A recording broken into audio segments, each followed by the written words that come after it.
Hello. Well, thank you all for coming out. I hope you can all hear me. I'm very grateful, first of all, to AJ for organizing this event. I'll tell you, there's a deep arrogance in me. I've always thought that the world should be paying attention to what I have to say. On the one hand, on the other hand, I'm amazed that anybody does, which is which goes to show you that different qualities can coexist in us at the same time. We have different parts, and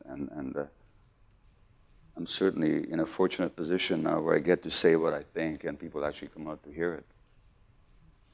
In thinking about what I was going to say tonight, we look at the state of the world. There's a lot of questions being asked these days, mostly about how do we fix this or that problem.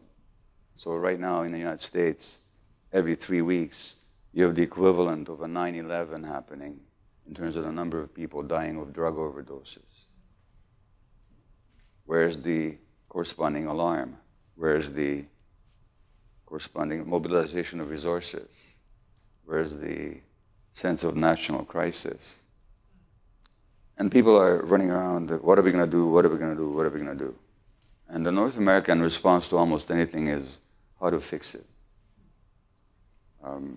My first book on ADHD, which I wrote after I was diagnosed with it myself, the Canadian title my own title was Scattered Minds, a New Look at the Origins and Healing of Attention Deficit Disorder. A new look. The American title, when it was published in the States, was Scattered. They took off the word minds, thinking that you people south of the border can't understand that word. I don't know what the thinking was. But it's the subtitle that interests me, because the subtitle they gave it was how ADD originates and what you can do about it. So it's the what to do. Whereas I was saying, no, you need a new look. So the what to do is always the wrong question. And this society is always asking what to do about this, or what to do about racism, what to do about bullying, what to do about terrorism, what to do about economic crisis, what to do about unemployment, what to do about whatever. That's not the important question. The important question is always why. Why is something happening? What is actually going on? And without asking that question, without pausing, without actually looking to see what is giving rise to any particular phenomena, we're never going to get at the right answers. The big why for me came when I read a book when I was about 11 years old. And we're Jewish, we grew up in Hungary, and some of you know my history. My grandparents were killed in Auschwitz, and my mother and father barely survived the war. I was an infant. And I didn't know much about that history. I knew that this had happened, but I didn't know anything about the background. And on my parents' shelf, quite high up, beyond where I could reach, there was a book called The Scourge of the Swastika, which was written by a British civil servant who later became a lord in the British House of Lords. And he had served as I think an investigator or a prosecutor at Nuremberg after the war. And this book, written in the 50s, was the first one to lay out in detail the extent and depravity of the Nazi crimes. And as an 11-year-old, literally my head went into a spin. This question of why, how is this possible? It occurred to me day after day after day after day, going through my teenagehood. Question of why. And now when I look at the world today, just from the physician's point of view, from the health point of view, what do we see? Well, we see a society, not just in North America, but as globalization extends its reach around the world, we see increasing levels of certain illnesses, certain mental illnesses, like ADHD, attention deficit hyperactivity disorder, which didn't used to exist. In certain countries, all of a sudden, they have a problem with it. Autoimmune diseases like inflammatory bowel disease that didn't used to exist in certain societies now exist in these societies. If you look at North America, if you look at multiple sclerosis in the 1930s or 40s, the gender ratio was about 1 woman to every man. Now that ratio is about 3.5 women to every man. If you look at something like asthma, which is rising amongst kids, a study in the United States last year showed that the more episodes of racism a Black American woman experiences, the greater her risk for asthma. We've known for a long time that the more stress that parents have, the greater the risk of the child having asthma. In North America, millions of kids are on medication now for depression, anxiety, ADHD, and more kids are being medicated all the time. If you look at something like autism spectrum disorder, it is now being diagnosed 40 times as often as it was 30, 40 years ago. Anxiety is the fastest growing diagnosis in North America amongst young people. And the usual medical explanations for any of these phenomena just doesn't hold. Because medicine, for the most part, sees all these problems as simply biological issues. Multiple sclerosis being a disease of the nervous system, inflammatory bowel disease being malaise of the gut, ADHD, depression, anxiety, addiction, these are problems of the brain. And for the most part, we like to rely on genetic explanations, that it's genes that are causing these things, or if it's not genes, we don't know what's causing them.